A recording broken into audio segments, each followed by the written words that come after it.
the government has decided, in their wisdom, to expand City Airport in London so that they can have more flights, more planes, longer runways, and generally speaking, absolutely more global warming. Surely. Don't understand. John Strickland's here. John, very good morning to you. Morning, Mike. So, I mean, I'm in favour of this, by the way, before we get off on the wrong foot. I think it's a great thing. I mean, one of the things that I like about City Airport, because I live quite near it, is that it's actually quite easy to go through. It's quite, you know, small, it's quite compact. You don't get the sense that they're overburdened with people.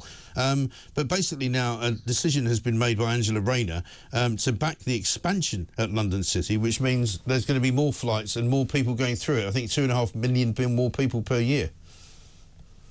That's right, and we've got to look at the airport in context of how it's developed over the year. As you said, you live nearby, but if you recall, maybe 15, 20 years ago, I remember working for KLM, the Dutch Airlines UK subsidiary, as we started to fly from that airport. There were very few people living around there. There was very little infrastructure to make it even easy to get to the airport. We didn't have direct DLR link that we have today, which has made a big difference.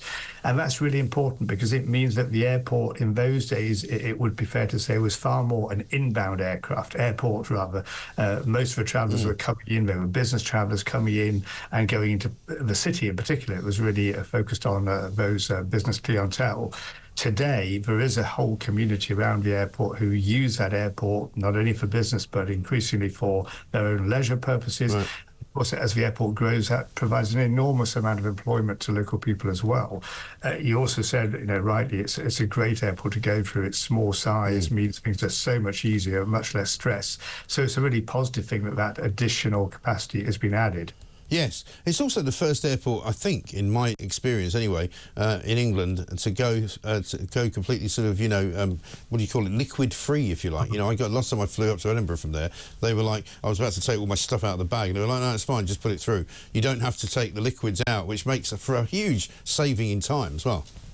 Yeah, absolutely, and a much more relaxing experience. Yeah. And from the airport's point of view, although people generally want to rush through City quickly, it does actually help them to get a bit more money out of our pockets once we've gone through, because we are that much more relaxed and more likely to get stop perhaps in the Oyster Bar or even WH Smith's or whatever and spend a bit more money.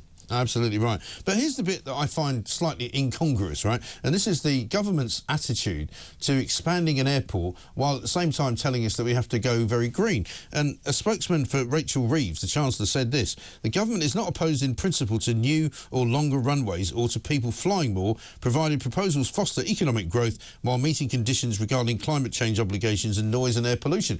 Well, surely climate change obligations and noise and air pollution are not consistent with expanding numbers of flights at airports or longer runways, are they?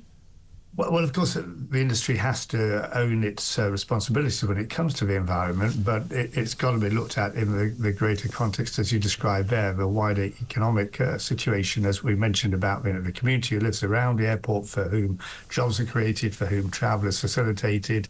And City is actually, in terms of the number or the type of aircraft that it has operating in, has some of the most efficient aircraft which produce lower noise levels, lower emission levels. It has a relatively short runway, so it's never going to get, you know, large jumbo-sized wide-body long-haul planes coming in, and we have to compare it to other options. I've seen some coverage about this expansion allowance in the last few days saying, well, many of these journeys out of London City could be done by train. Well, that's fine if you live near a station, particularly if we're talking about going into Europe, Amsterdam, Paris, etc. If you live near St Pancras, that's great, but many people don't. So you need local I mean, if I was to go to City Airport to fly to Edinburgh, by the time I actually got to St Pancras, I could have got to City Airport and probably got halfway to Edinburgh and certainly landed before the train had even, you know, left St Pancras or left Euston, and probably certainly before it got to Birmingham. So there's no comparison. But I think I could rewrite that paragraph about Rachel Reeves by simply saying, well, if it makes money, we're quite happy to do it, regardless of the green consequences. I think that's what they're really saying.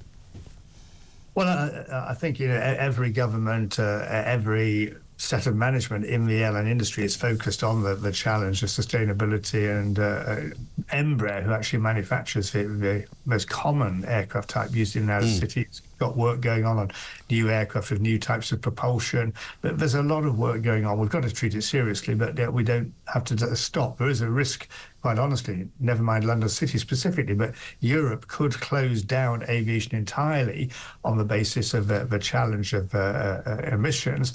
The rest of the world would just get on. We're seeing hundreds of orders coming in from airlines in China, Saudi Arabia, India. They see the need to use aviation in a positive way, but also invest in it so that it can do a cleaner, greener job as well. Yeah, absolutely right. Great to talk to you, John. We've got to run. Thank you very much indeed. John Strickland, aviation consultant.